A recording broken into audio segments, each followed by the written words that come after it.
So this is my Royal Enfield Interceptor 650. And I think this is a brilliant bike. Now, the reason that I bought this bike is very different than the reason a lot of people in the UK bought this bike.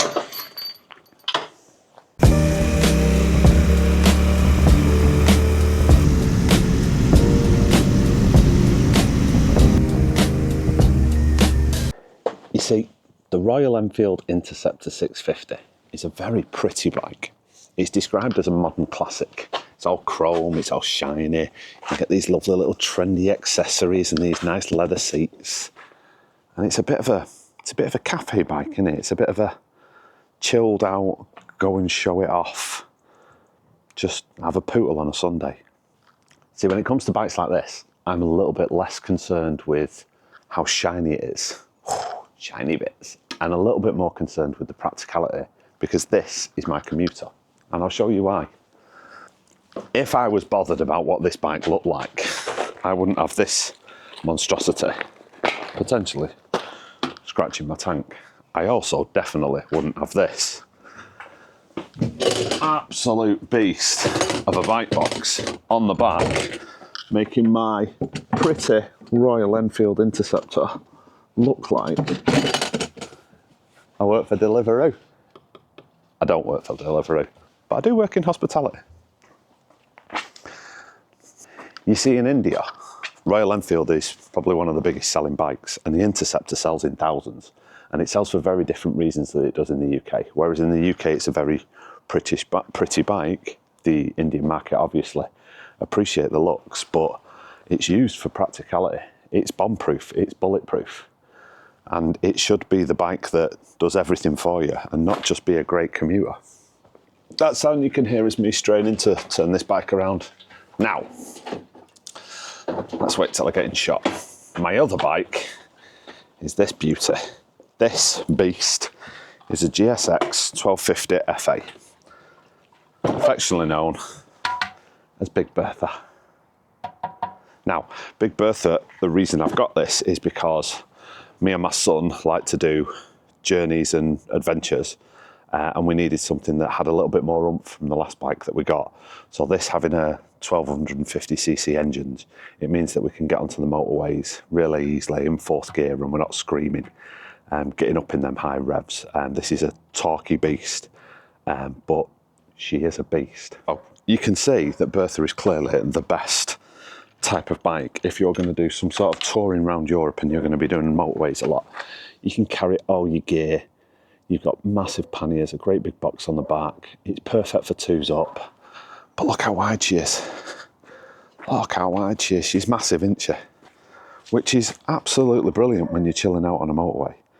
But if you're zooming through little towns in the Lake District, these huge sports tourers aren't ideal. Now, I know what you're going to say. You're going to tell me to get a third bike, aren't you? You're going to tell me to maybe get like a mid-range adventure bike. I understand that. But 3 bikes, 3 lots of insurance, 3 lots of tax, 3 lots of servicing, 3 lots of everything. That's not the solution. Now, if you've seen Ewan McGregor and Charlie Boardman's latest video, I think they've proved that you don't need a huge GS-style adventure bike to go on bike adventures. They did it on classic bikes. And what better way to start than a modern classic that doesn't have the foibles of an old thing, still looks pretty, and yet it could be used to go on massive ventures all over the place. So that's what I'm going to do. I'm going to do it in this video, and I'm going to do it in the next series of videos, and I'm going to turn what I think is the ultimate commuter into the ultimate adventure bike. I'm going to do panniers so I can carry on my gear. I'm going to do sump guards so I can do a bit of off-roading. I definitely need to do something about those tyres. And if anyone else has got any ideas of what I need to do to it to just make this the go-anywhere bike, Charlie Boardman style, yeah, let me know. Right, so this box of loveliness is a set of pannier racks and a set of panniers, specifically the Givi ones. Now I need to practice this because every time I've done a video about Givi products, I've either gone mono key or monolock or mono key, and people have gone, they're not mono key, they're monolock. These are mono key. And the reason that I bought mono key is I've had these pannier boxes before on a bike I've had in the past, and they were a great bit of kit. I've actually bought the cheapest sort of pannier boxes you can get because I don't know whether I'm going to like this or not, or whether it's going to work.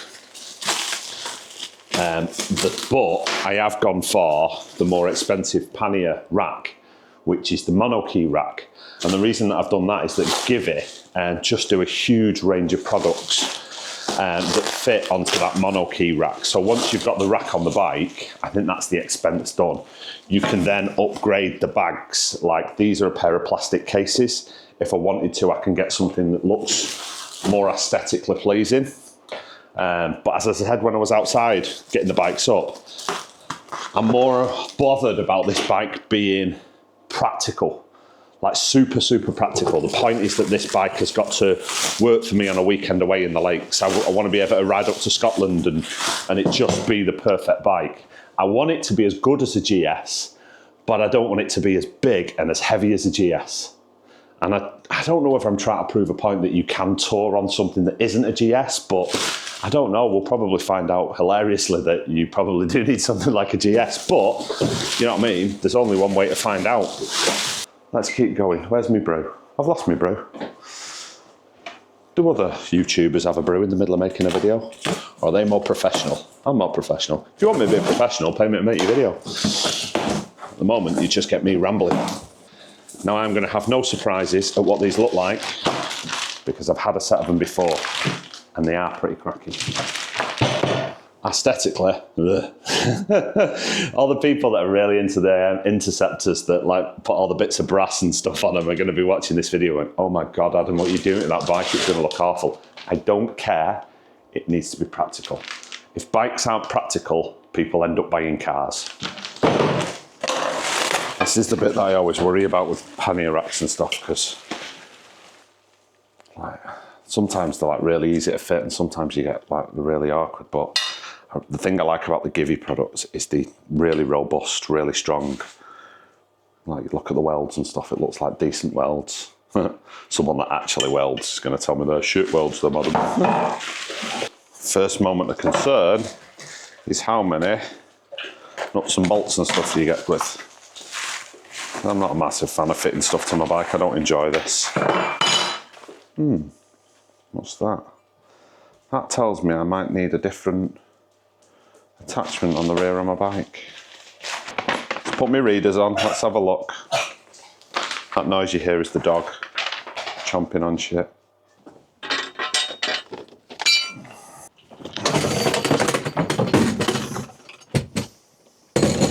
Got that on film. Anyone else have a little seat for when they're building stuff? You know, when you're working on bike?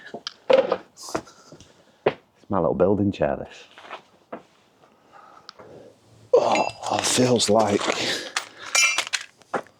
I'm going to be doing a little bit of grunting and swearing. So I'm going to fast forward to the end where I've made it all look magically brilliant. I wasn't going to show you how this is done because I just think those videos are better done by mechanics. And if you go into like, if you're into your Interceptors, if you go into Hitchcock's website, they've got some brilliant videos.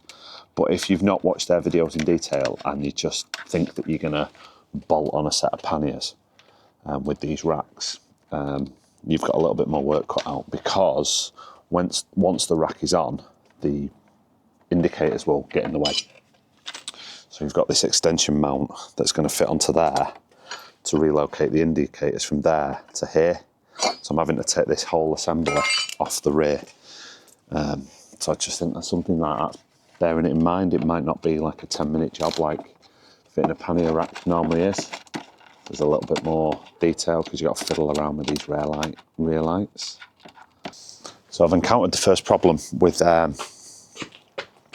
the bike build in turning this in from the Ultimate Commuter into the Ultimate Everything bike, and that is that this rack that I bought to put my box on the back is actually a cheap aftermarket product which I got from India.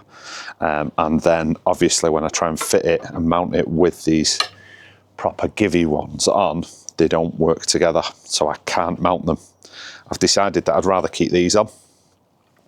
I like the look of them. They feel a lot more solid than this thing, a lot better made, which means I'm probably going to have to go and get the Givey branded pannier or top box mount rack thing that goes with these, which is a bit of a shame, a bit more money, but hey hum, if you're going to do things, do them properly. Do it cheap, do it twice, unfortunately. So that's the racks, that's them fitted. I know, like I was said, that I wasn't bothered about what it looked like, but I don't think it matters. I don't even think you notice them, do you? So if you've got like an Enfield and you've got it like a show bike, but you want it to be practical, if you've not got the boxes on, I think you hardly noticed that they're there. They're mounting with 2 bolts there and then 1 bolt down there, so that's, see how much the bike's shaking, that's really sort of strong. I'm really pleased with them. Let's get the boxes on and see what it looks like. Now, I've had a set of these before. They're really good quality. I know that aesthetically they might not look as cool as other things out there, but value for money, they're brilliant. They've got a locking mechanism on them. They open up like this, that is completely waterproof. They've got the mono key attachment there, and then you can take the key out, and then so you can just lift them off really easily and then take them inside with you. So I think these are really good bits of kit. So there's just 2 little notches at the bottom. They just fit into there, and then you've just got this clip on the top there, and then that's it. Stand back and let's have a look, eh? That's horrific. Oh, I need to pick the camera up, seriously. Oh no, they do look bad. Yeah, but sod it, I suppose. Sod it. We wanted practical, we've got practical. I think once I put that box on the back, aesthetically it might look a bit better, but yeah, great bits of kit. Look, I think I can probably even do this. Unlock it, clip that off, lock it again, take them off with one hand. So that's it. In conclusion, I am really happy with them. I think these are a great bit of kit, really, really solid. I think it's the first part in the bike build, turning this from the ultimate commuter into the ultimate modern classic adventure bike. Definitely need to do something about those tyres. Sump guards necessary. I've just gone in and had to order, had to buy myself the proper rack from Hitchcock. So hopefully next time we'll get that box on the back, we'll get a sump guard on here, we'll get some tyres on here, probably be able to do a little bit more off-roading. We're not going to worry about this chrome. We like that it's getting dirty.